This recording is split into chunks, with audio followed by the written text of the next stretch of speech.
Greetings, my fellow freedom lovers, sovereign thinkers. This is LL3's newest podcast. My name is Craig, transmitting from the beautiful Swampy Mangoes of South Florida, and today's date, Wednesday, June 14th, 2017, and it's very interesting. I just gonna be continuing on the shootings, and of course, the division, and people talk about the firearm is legal and all this propaganda and some of the hypocrisy of a certain senator, all right, on double speak. So, and we're going to stress too about the transparency for the New York Police Department. It's supposed to be the most transparent police department in the world, allegedly. However, everything else is be counter too, so it's gonna take a little time here to get my stuff ready to go. And of course, the VA shooter, there's a claim that he's an asset to the FBI Division 5. I'm correct, right? I got that from Project N Search by John Candacy, which he got that from Heneghan and Stu Webb. So a lot of questions on that perspective. So we have to always see the bigger picture. So I know the stuff I talked about last time, the hoopla, the mind control, and all that good stuff. So and of course, you got people, the Democrats, that are manifesting, we need tougher firearm laws. But the one thing you got to look at for sure is how come the police officers use firearms to fight, to shoot, to take care of the assailant. Without that, it would have been a lot worse, correct? Absolutely. But remember, they assume there's a bunch of morons and all that propaganda matrix. So I will be adding that to the memo. Just gotta wait for a little bit on here. Come on, I should have done this first. It's always my big problem. Continue anyway. Boop. So, of course, we're going to have fun with the whole NYPD thing. That's going to be funny. So, we'll just start with that.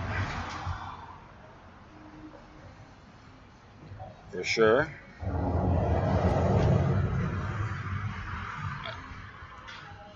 We'll start on that for sure. Yeah, a little bit of a wing it show here. Come on, okay. This is what they said by Project N Search, VA shooter FBI asset. Tom Heneghan reports by Glenn Kennedy. And he made a video on here. It says here, James T. Heneghan is the suspect in the shooting of the Congressman Steve Scalise at a park in Alexandria, Virginia, early in the morning hours. According to Facebook profile, he was a big Bernie Sanders supporter who hated Donald J. Trump. I doubt the profile will be left up much longer. One thing I noticed is a huge gap in the history of his account. Only a few posts from this year, and the huge gaps last year also. He didn't spend much time on it, which is true because I have a test to that, and includes his Twitter account as well. What's funny about his Twitter account, on the one I've seen, he just brought up there this month on June of this year. So it's very sketchy, I would say. And so it says Tom Heneghan just reported to Stu Webb the latest from his sources. He says U.S. Intel has tracked James T. Heneghan as being an asset of FBI Division 5, which is the same division as the Internet Trolls and Patriot Infiltrators. Ted Gunderson worked for the same division after he was fired from the FBI for conducting a satanic ceremony in his FBI office, according to Stu Webb. This FBI division tried to kill Stu Webb in a SWAT raid with Ted Gunderson and put Patriot Dave Hinkson in jail for life on a completely bogus murder charge. So the video's in here. I haven't really seen it come up yet, posted yet on the other report. But you should go to projectnsearch.com for more information, or you can hit YouTube for Truth Warriors. So that's why I'm not really too surprised, because you have to question all these scenarios. There's another shooting that happened in San Francisco as well, the UPS office, where she murdered a few of his few co-workers and himself. Something doesn't add up. And these anti-firearm nuts are climaxing once again, saying you, as a freedom-loving, sovereign individual, are not capable to ascertain tools to defend yourselves and family. All right? And this is what I find completely unacceptable. And I sent this link to those quacks, and I dare them to respond that I'm some conspiracy theorist or some nut job, because they'll always blow back in their faces. I guarantee you that. It's not being arrogant, because I've done it time and time again, and they try to accuse me, say all these stupid ass remarks, but the fact is, I've been vindicated every time. Not because I'm better than them. I've taken the initiative to do my homework instead of listening to some bobbleheads that has this Jim Jones syndrome. All right. So speaking of that, let's just check on here. This came from Matt Agaris. They deserve it. Social media celebration of Virginia shooting proves divide and conquer is working. It's from the Free Thought Project, and this is really disgusting, I would say. And it's not Matt Agaris at all. He's a fantastic writer, great reporter, and he has plenty of merit too. So I always recommend go to Free Thought Project and support these guys, activist posts, etc. And it says here, on Wednesday, 5 people were injured when a gunman opened fire on multiple police officers, senators, and U.S. congressmen at baseball practice in Alexandria, Virginia. At first, social media reacted with shock over the news of a mass shooting. However, once the political affiliations were revealed out about both the shooter and his victims, all that changed. As soon as the establishment condition left got word that it was Republicans who were attacked, they took to social media to praise the shooting. Aside from Republicans being shot, there were also innocent police officers hit in the attack whose party affiliations were unknown. However, this was of no consequence to be blinded by their own hatred. No sooner did the establishment condition find out about the shooter's political label before taking to social media and grouping in all liberals with the madman James Hawkinson, who cowardly took aim at unexpected defenseless human targets. And it says here, Matt Agaris, James Hawkinson does not represent liberals, just like Dylan Roof does not represent conservatives. Don't let them use this to divide us. And he's correct. I gotta give him the thumbs up on that one. Good for him. Good for him. So, and of course, this could come at no surprise, as the left and the right in this country frequently use tragedies to push their political agenda. However, the mass praising of the shooting on social media seems rather unprecedented and is indicative of the power wielded by the mainstream media over the minds of the masses. Below are just a few of the screen grabs on Twitter, users outright celebrating the shooting of their fellow humans. Some of these people are high-profile individuals who are unapologetically took to their large audiences and praised the attempt murder as karma. This is by Joe Quint, some bald-headed twit at It Takes Us, okay? At Dave Scalise was shot in the hip in Alexandria, Virginia. It is a karma literally bit him in the ass. Ha ha ha, you stupid, pathetic scumbag piece of garbage. See, you just prove yourself you don't give a damn but yourself, you piece of trash. And you know what? And I'm critical of some of these people in Congress too, but at least I'm man enough to not to add those attributes, beat anyone when they're down. But right there, you're nothing more than a man. I know one thing. I bet your girlfriend wears the pants to the house and go, okay, dear, probably with an apron on your hands and knees, you pathetic stooge. That's why I don't really follow you, because you're one pathetic individual. And I'm being nice, because if I use profanity, I'll go on these Uncle Tom's and Aunt Jemima tyrants, okay? So, and here's another one right here. Restless at Restless News from Twitter, okay? It said and talks about, did a Mimi controversial NRA Tea Party Scalise. BigBarbar.com, Big Government, and here to me here, NRA Tea Party Congressman shot at Virginia Park. While glad to hear everyone is okay, let's take a closer look at the definition of karma. Karma is a destiny of experience that you earn through your actions and behavior. With the hashtag the resistance, the hashtag GFY Trump, and hashtag Trump Russia. So you support these herd conformist hashtags, okay? Moo! Congratulations. Based on these attributes, you are nothing more on your actions. Your qualities are walking antimatter. So you know why? Because you have these vindictions towards these people to wish them all the harm, especially when they have their families. And don't get me wrong, I'm critical of these people in Congress too. I do call them bend over Bobs to the New World Order, Uncle Tom's and your mamas to the establishment. Yeah, but I don't wish them to get hurt, killed, or injured by any means. Okay, shows you how gutless you are. And we'll continue on here. Technology writer Walt is frozen said the attack has a silver line because the shooter targeted people with different political views than his. And this is what Greg has to say. Maybe if it's Republican politicians being targeted now, today's awful tragedy might have a silver lining. Okay, and it says over here, Republicans didn't do shit. What Gabby Giffords was shot, or when 20 children were murdered in Newton, not a damn thing. And here's the one thing about this, Greg. What happened in Newton? One, it was a firearm-free zone, and two, according to the FBI, there was reported murders, 0 in Newtown, Connecticut.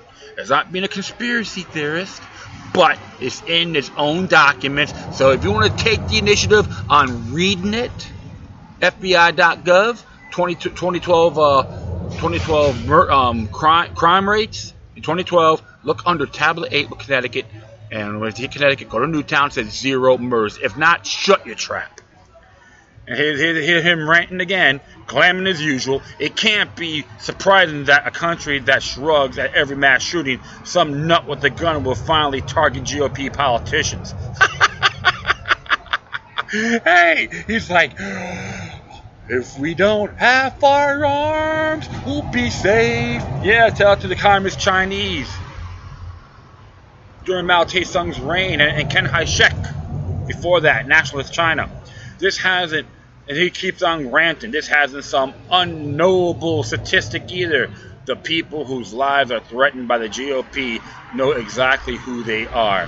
And he continues on here. He seems callous to say it loud, but Republicans are pushing the health care bill that will kill people as dead as any shooting victim. Oh, so you're saying that the one that got passed with the so-called Affordable Care Act doesn't have a little death squad clause in there? This is what happens. I don't know if you read it or not. You may have read it or you're full of crap or both, Gregory.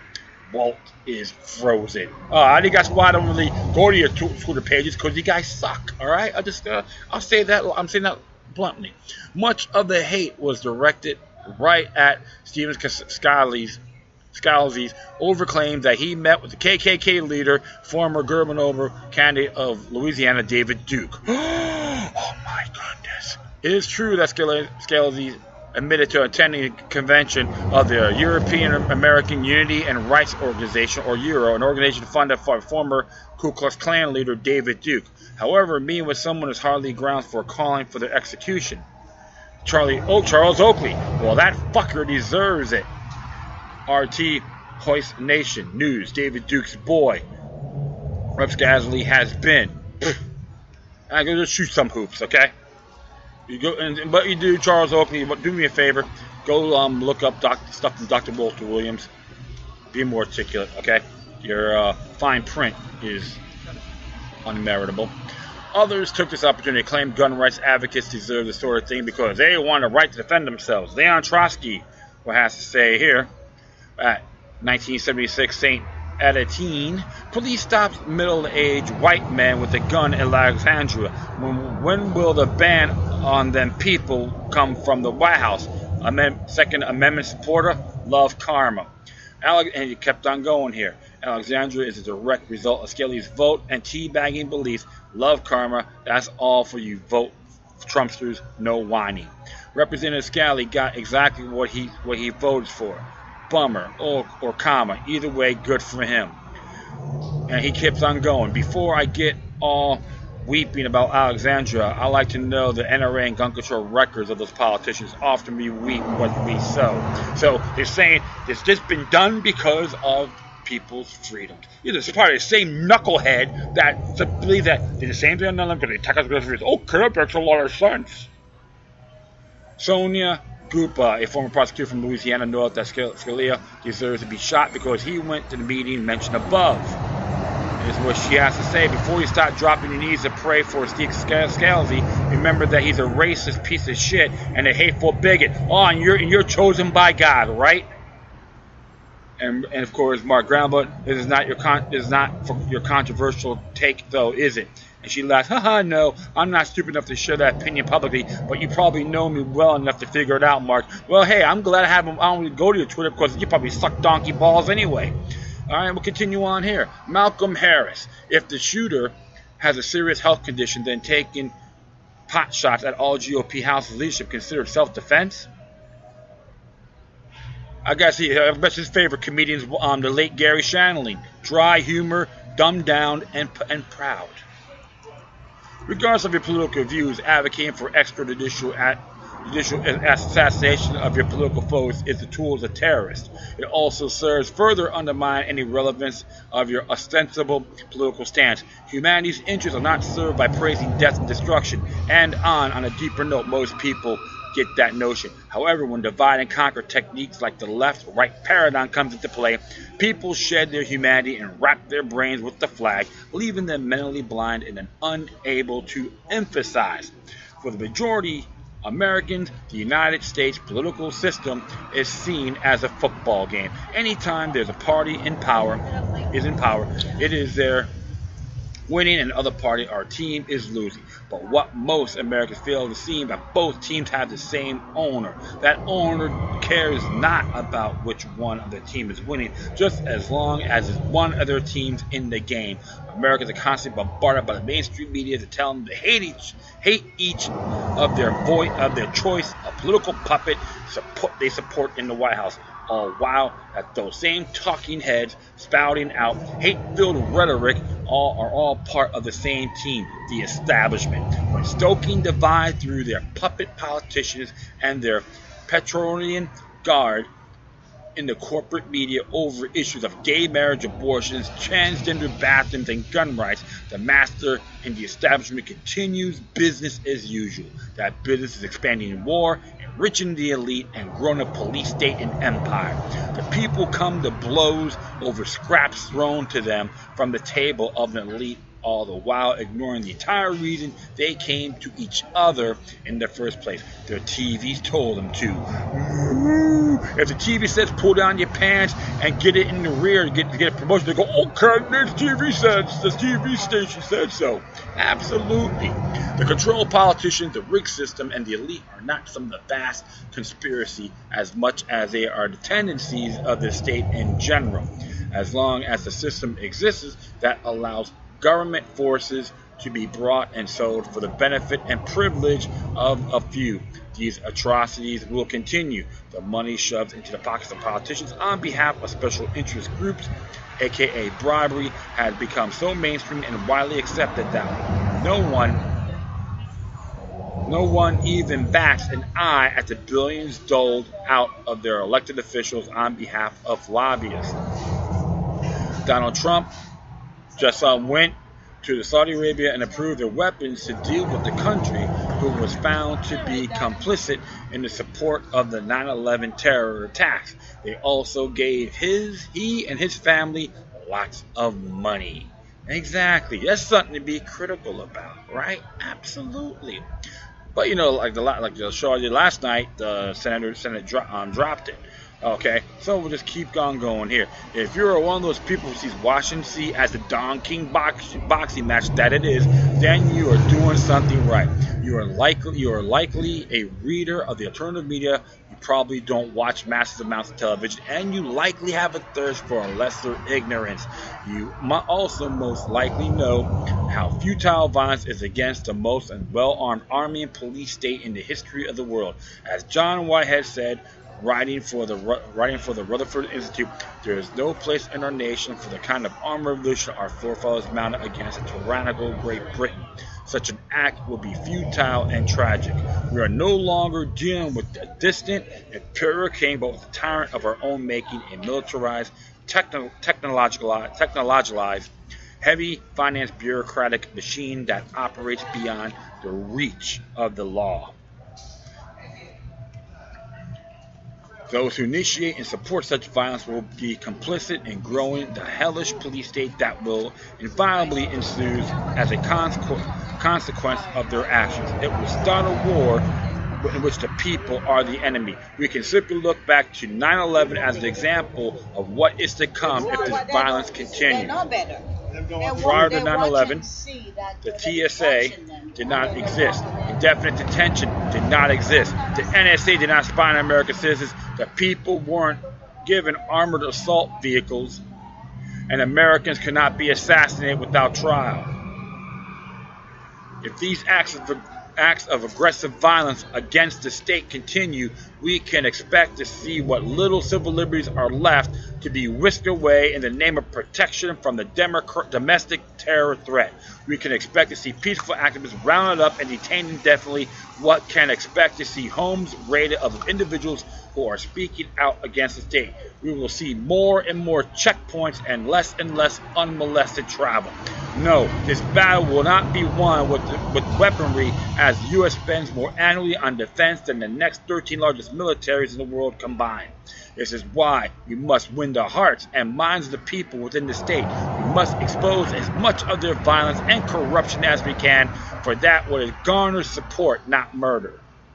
We must show that those of us who stand against the state corruption are the good guys. We are not some violent group of terrorists who are quickly to don the pitchforks and torches and beg for blood like James Heneghan. Those who take an innocent life to incite change are no different than the mass murdering sociopaths within the government. Our only means of changing the sick society is changing ourselves. We have to remove our dependency upon a group of people who use violent coercion to achieve what they refer to as order. When enough of us do this, the police state becomes irrelevant. Taking an aspirin for a headache only masks the symptom of that headache. It does nothing to eliminate the cause. One cannot eliminate future headaches by constantly taking aspirin, in the same manner that one cannot change a violent and corrupt state by acting within the rules of that state. Violence will only be met with more violence and more support for the state. We must show the world through the creation of implementation of solutions to the violent nature of the state that there is an alternative to tyranny and violence. The new system is actually being built and is quickly showing the obsolescence of the old. People have created their own money. Cryptocurrencies are freeing humanity from the shackles of central banks and government-controlled inflation. We are beating back the drug war by showing the horrid nature of its enforcement. We are opening our fellow citizens' eyes like never before through the free sharing of information on the internet. These are organizations like LEAP, Law Enforcement Against Prohibition, that are fighting the odds and standing up to their own peers, seeking peaceful change. The list goes on. You are winning. You can beat these tyrants, but if people continue to stoop to the level of this senseless violence and removal of due process as them, we will not only lose, but guarantee that we'll never be able. No, we will never be an opportunity to resist again. And just to let you know, Mr. Agaris was a discharged veteran for the United States Marine Corps and a former intelligence operator directly tasked by the NSA. So, there you go, okay? To those wise quacks out there, charlatans that believe seeing people when they're down, you're nothing more than swindled fools that you believe that's the way to do it. When it comes down to you and your family, you're going to go, What have I done wrong? How dare you do that to me? Because that's what happens when you have these one-dimensional mindsets. I'm calling all you bastards out. I don't care what side of the paradigm you're on. You have that mind frame, you're just an enemy of the freedom, liberty, and you are tyrannical Uncle Toms and Aunt Jemimas. Plain and simple. You can take your divide and conquer game somewhere else, because don't bring it around my neck of the woods. That's not a threat. It's a promise. Because I'm not the only one that will call you yahoos out. I know I'm a little bit fired up, my friends. I don't like seeing this little kids game. Like, how dare you? You heard of the person saying, okay. They want us to be a bunch of her-conformed antimatter, and I don't support that at all.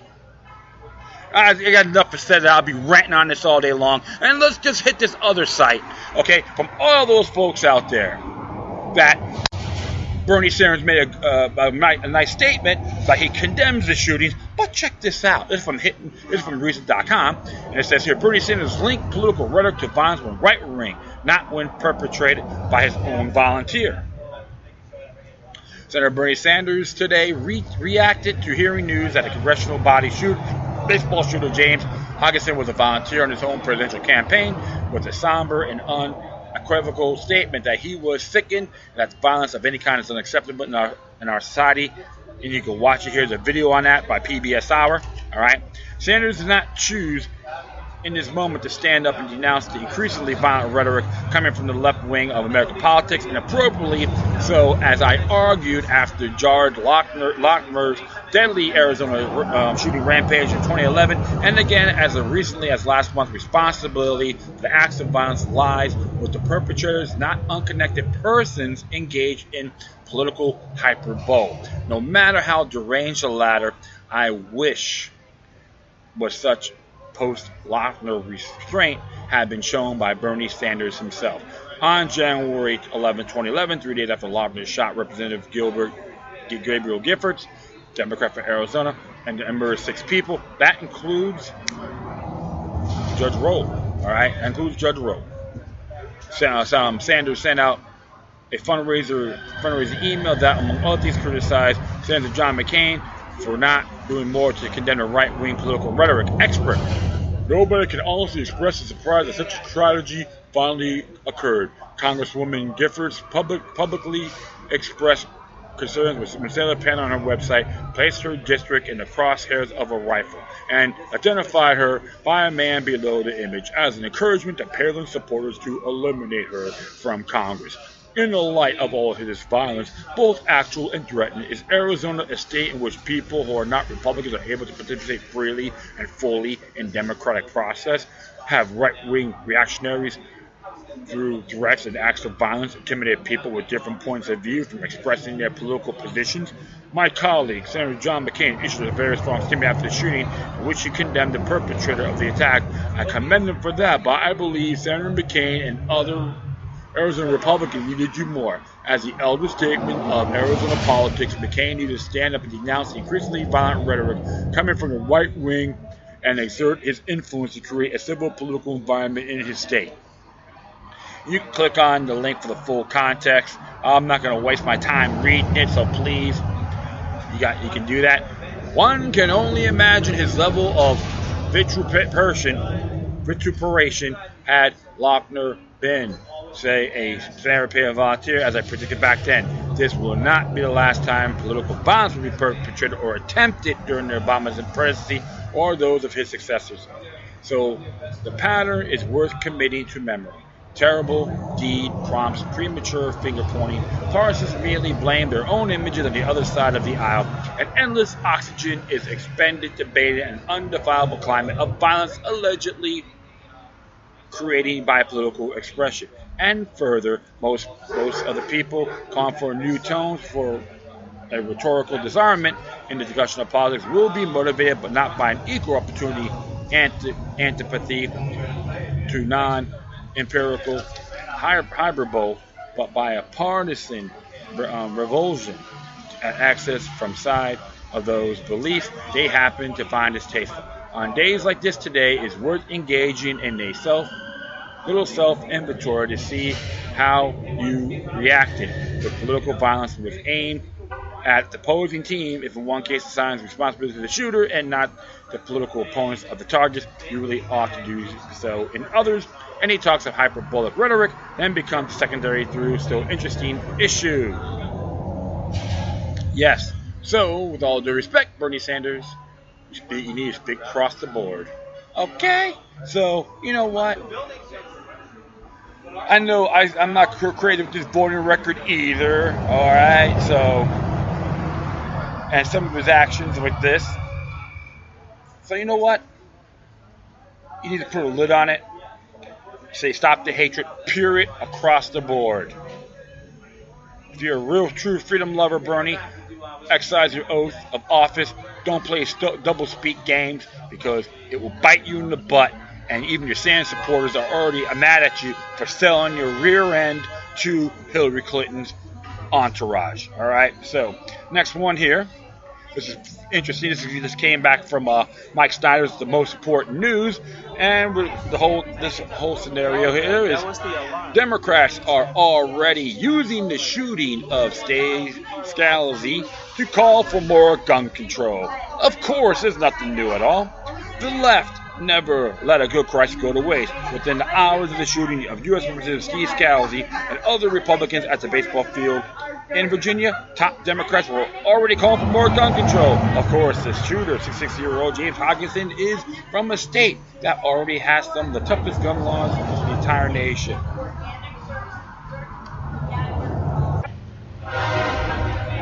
And the train comes by. So, and it was funny, and the largest city in Illinois, Chicago, is plagued by rampant gun violence on a daily basis.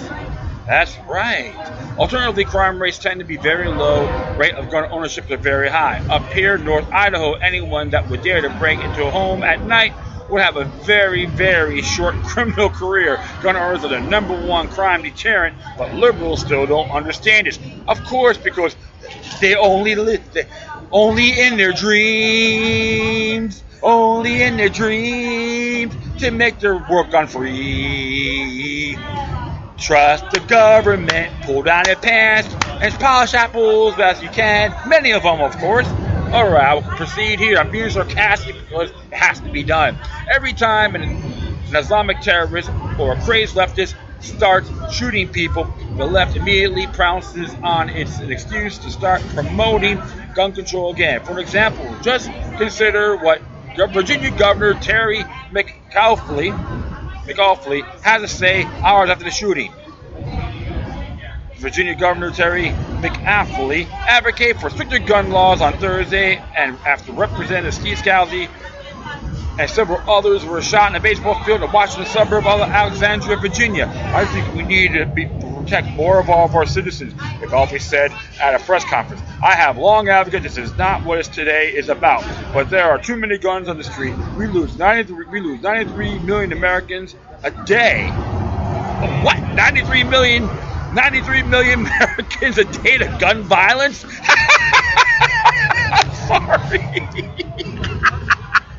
You're in the twilight zone there, Governor. I'm going to continue on here. I have long talked about this. Background checks and shutting down gun show loopholes. And that's not for today's discussion. But it is not just about politicians. We worry about this every day for all of our citizens. Can you explain to me then, Governor, why the police aren't obligated to protect an individual in your state of Virginia? I recommend you read your sovereign immunity and tort liability statutes. Okay, so right now, go back in your cave with your bar Palmolive soap. End the story. Of course, this is complete nonsense, but truly frightening thing about this that McAuliffe is very, very seriously thinking of running for president. Come on to Florida, baby, because I will laugh at you, ridicule you, and say you're nothing more than another tyrannical Uncle Tom that makes Benedict Arnold an honorable patriot. Prove me wrong.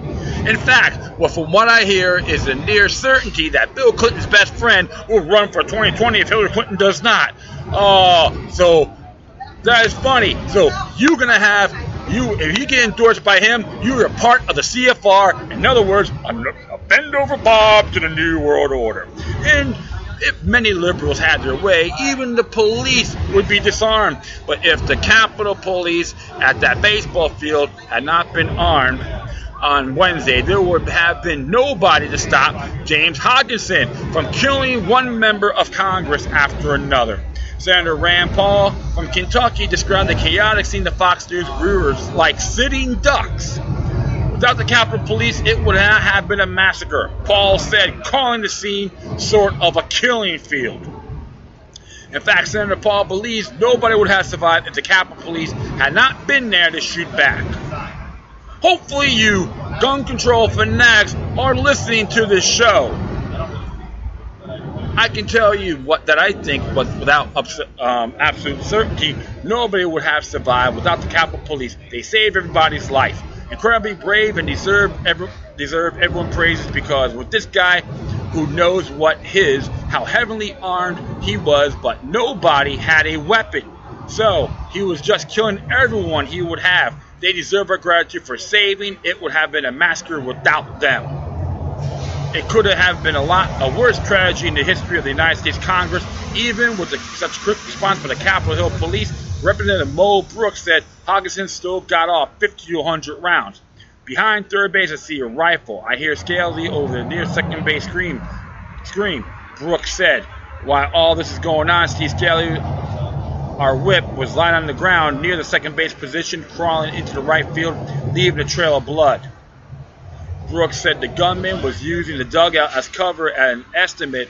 The assailant got off 50 to 100 rounds during the attack on the 15 to 25 people gathered at the field. And of course, this is far from isolated incident. An article earlier today noted the string of the violent attack on Republican members of Congress in recent months. The threats, violence, and intimidation coming from the left are steadily getting worse, and I strongly believe that the security for members of Congress needs to be greatly strengthened.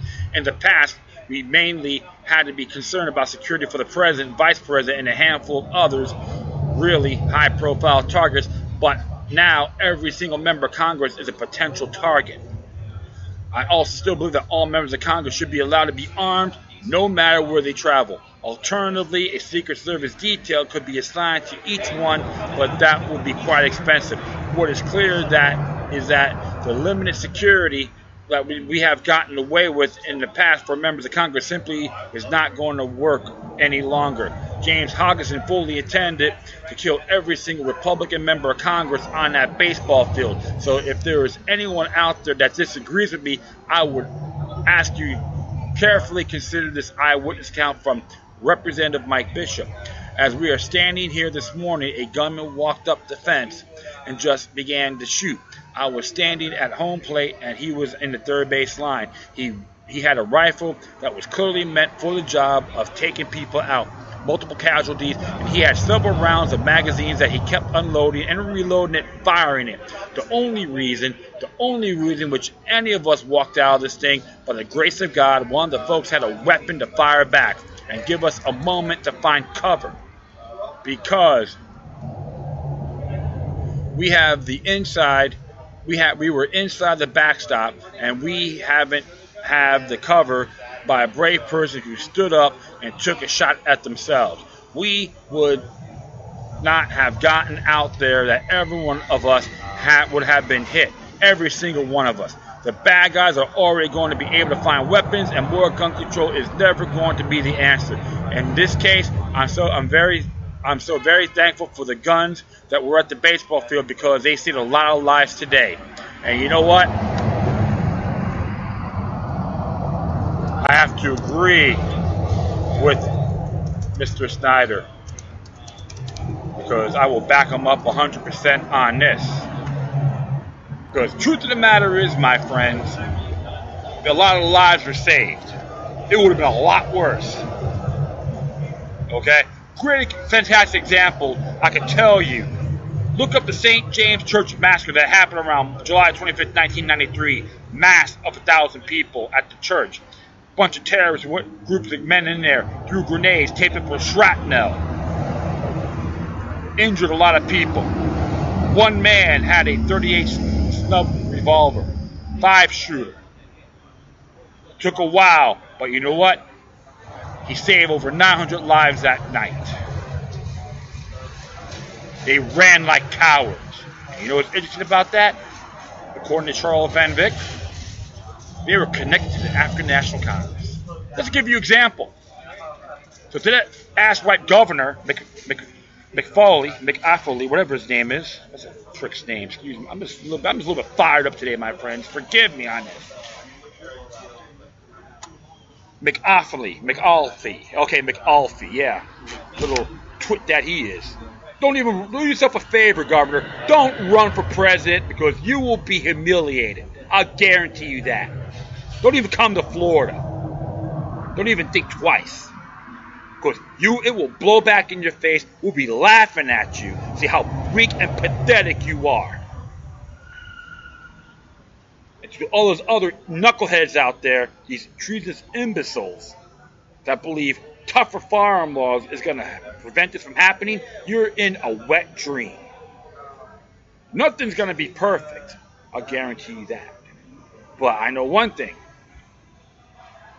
It could even up the odds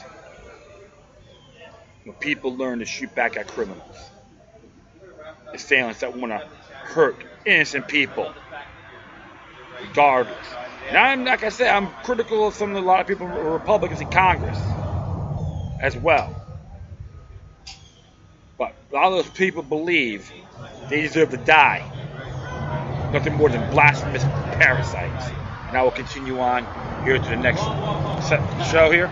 Next one. This is from the Miami Herald.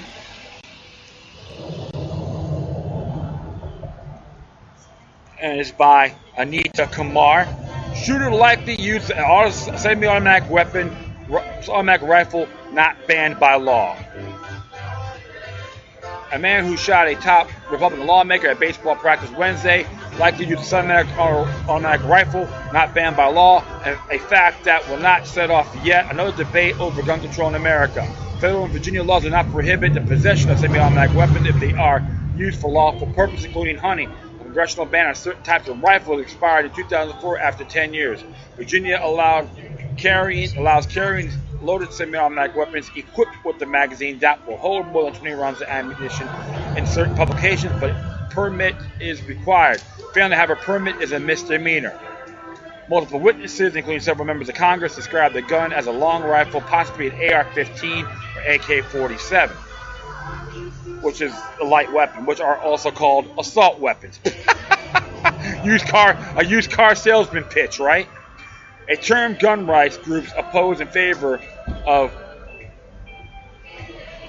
semi-automatic rifles. Witnesses also describe a second weapon as a handgun, allowable under federal and state law, though they are banned in certain locations, including near schools.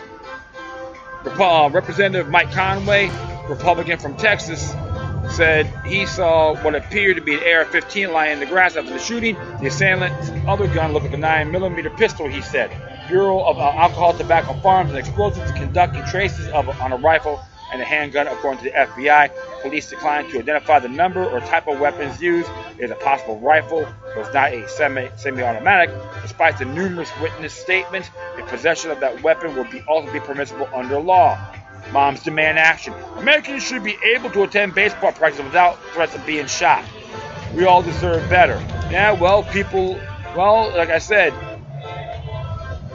you're gonna blame it on the guns, right? It's the person, not the firearm. Something Omar Mateen did at the Pulse nightclub. It's the person, not the firearm. The shooter, identified by the FBI as James T. Hodgson, had several encounters with local police in Illinois, including accusations of domestic abuse, drunken driving, and shooting in the woods near his home with a 12-gauge shotgun.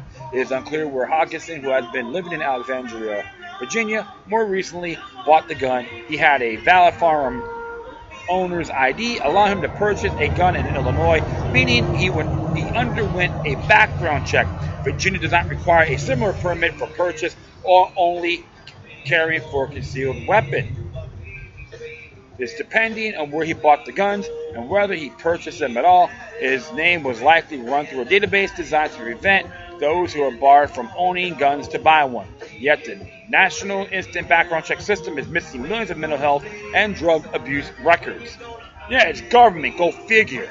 It is not creating guns out of our hands. It's about keeping all guns out of certain dangerous hands, said Dan Gross, president of the Brady Campaign to Prevent Gun Violence. All Americans, including our elected leaders, deserve to lead their daily lives without the fear of being shot. Solutions will never be found in what we do in the wake of any single tragedy, but what we do altogether every day to prevent this everyday violence. So if they use baseball bats and knives, that's okay, right? Shut up, man. These people are like dumb as a doornail at times. Some lawmakers and elected officials immediately call for change to the nation's gun laws, though most, even those who have supported gun measures, including advocacy groups, were muted in their response. This kind of mindless violence must stop. I am dedicated to doing all I can to putting an end to these senseless tragedies. Senator Dianne Feinstein, dumbed-down Democrat from California. Yeah, she's the gyno, which means Jew in name only, that supports Nazi gun control laws, okay? That's the kind of person you want. Democrats are not opposed to licensed gun holders who are responsible. They are hunters or self-defense. Representative Carolyn Maloney, Democrat from New York, said, we are not opposed to responsible people having guns. So he's trying to say that my natural-born rights should be a privilege, right? Shut up.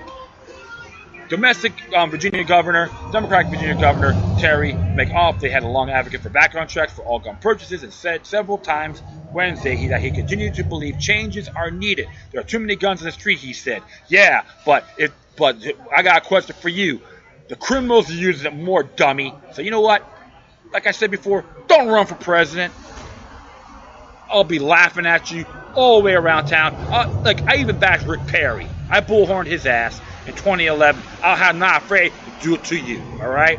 President Barack Obama and fellow Democrats unsuccessfully pushed for gun restrictions of the mass shooting in Newtown, California that left 20 first graders dead. Okay, can you explain to me, honey, that why there were 0 murders in Newtown, according to FBI.gov, in that year 2012? Congress has resisted and now considering proposals that will make purchases of suppressors more commonly as silencers, easier and cheaper in the United States, and allowing Americans to carry concealed firearms from state to state, bypassing confusing patchworks of laws. Yeah, because your rights are natural born, and respectfully, every state in the Union has to honor the U.S. Constitution as a supreme law of the land, guaranteed under Article 6 of the U.S. Constitution. You see this double speak she's using? Come on, this is pretty lame. Anita Kamar. Good grief. Washington, D.C., go figure. Gun control doesn't stop anyone who intended to do harm, whether it is a gun or a knife. Representative Mark Meadows, Republican from North Carolina, said it is certainly not the time to talk policy as much as to talk safety and hopefully to put out of harm's way. Meadows, who is a gun owner, said he has a long advocate for addressing mental health issues. If we're going to focus on anything, we need to focus on the mental health side of things. You can't stop people from doing evil things. I am always and will be strong in support of the Second Amendment. Representative Chuck Fleshman, Republican from Tennessee, speaking to reporters, he was still wearing his baseball gear, scrapes from his elbow. Put it this way: if we have more weapons, the world could be subdued, then the shooter more quickly. Well, I can say this for a fact too, my friends. One is the natural right, and two, the biggest mistake these knuckleheads are doing, they're trying to use the crime and the Second Amendment coexist. That is totally irrelevant, unapplicable, null and void. They're two separate entities, okay? Plain and simple. Americans for Limited Government, conservative group, called for a national concealed carry law, while it's particularly heinous that it was an attack on the very institution of government. It will be no less tragic. It has been against everyday citizens, said the group's president, Rick Manning. Those citizens need to have choice guaranteed them by the Constitution or by the have the means to protect themselves. Congress needs to act now to pass national concealed carry legislation. But remember, we got the 9th Amendment. We have natural law. Owning carrying a firearm, bearing arms is a natural right. National Rifle Association that issued a positive statement, but spokeswoman Dana Loesch referred armed police officers who were at the baseball practice on Fox Business. Those guys saved innocence today. That's an ultimate lesson in this. Leslie Clark and Lindsay Wise contributed. So, you gotta look at all ends, okay? And this is why, my friends, I see things a lot broader than what it is. What really gets my goat when you have all these dinkleberries trying to tell you in government, we gotta do this, we gotta do that, we gotta license. Licenses, according, I'm paraphrasing, Black Law's Dictionary, license is approved by a competent authority. They want to be, those folks, that mindset are pro-nannyism on the stealth, on baby steps. This is totally a monumental lie.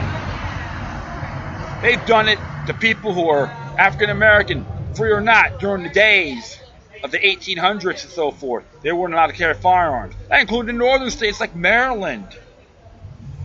Okay, so not just the southern states, northern states are doing the same thing. All you gotta do is do a little homework. You got a library and the internet, or go to the library itself.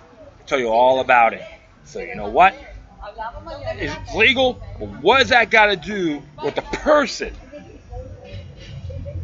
to use it on them? That's why it's always the individual. It's the criminal, not the firearm. Let that sink in. And that's all on that aspect. I'm just a little bit fired up. I'm inspired. I'm not angry, but I'm inspired here. And just check this out. For entertainment purposes, it's about like 4:50 p.m. Eastern Time. NYPD claims it's the most transparent police department in the world by C.J. Samaramela. Here's the real thing. The New York City Police Department's Deputy Commissioner of Intelligence, John Miller, said Wednesday while testifying before the New York City Council. The NYPD is the most transparent municipal police department in the world, Miller said, according to reporter Matthew Chayes. Now let the grandeur of that sentence sink in. Marinate in like a finely seasoned brisket. Rarely on this side of Democratic People's Republic of North Korea, we are blessed with propaganda so divorced from the surly bonds of reality that it sails upward, ever upward into the realm of surrealism. I've written about the NYPD's terrible transparency record numerous times. There's a link for that, by the way. The department has a long and ignominious track record of flouting New York's Freedom of Information law whenever it feels like it. Then dares a media outlet and government watchdogs to sue it, betting correctly that most won't have the resources to abide by the law. I can tell you this, is that the NYPD does whatever it wants regarding FOI requests. Veteran New York Cops reporter Leonard Levitt once told me, which means that they never turn anything over, at least not to me.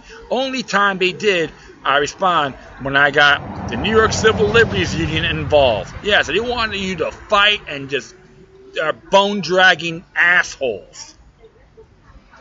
And I say that politely. Levitt's experience is a common one. In 2012, I made public records requests to the NYPD for weapons discharge reports from officers. A state judge had declared those discharge reports public a year earlier in response to a new New York Civil Liberties Union lawsuit.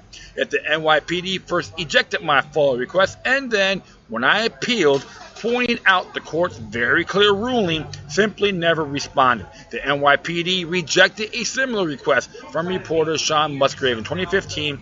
It relented on appeal, but then it said it would charge them $42,000 to release public records on how, when the police officers fire their weapons in the line of duty. Can we say extortion? RICO? Oh, but they're the NYPD. They're so special.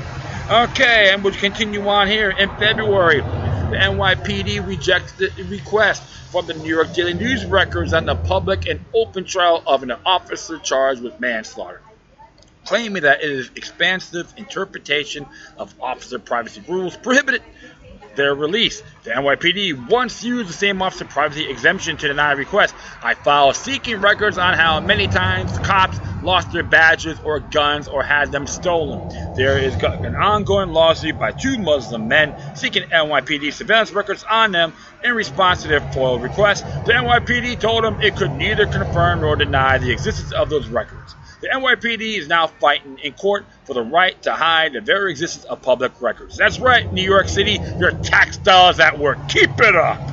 The classic neither confirm nor deny response popular among national security agencies is well established at the federal level, but it doesn't exist at all in New York state law or any state court precedent. I wrote extensively about the case in 2016 for Vice. You can look these links up, man. Alright, how about last year the NYPD's abruptly stopped posting summaries of disciplinary hearings against officers, claiming once again that they violated officer privacy. Oh, you're special. Yeah, special K chumps, right? I can go on, Lord, I can go on, but let me pass the mic.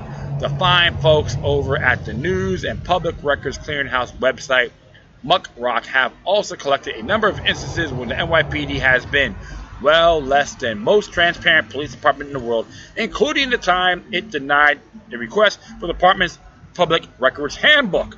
Muckrock also points out that the NYPD only accepts full requests by snail mail.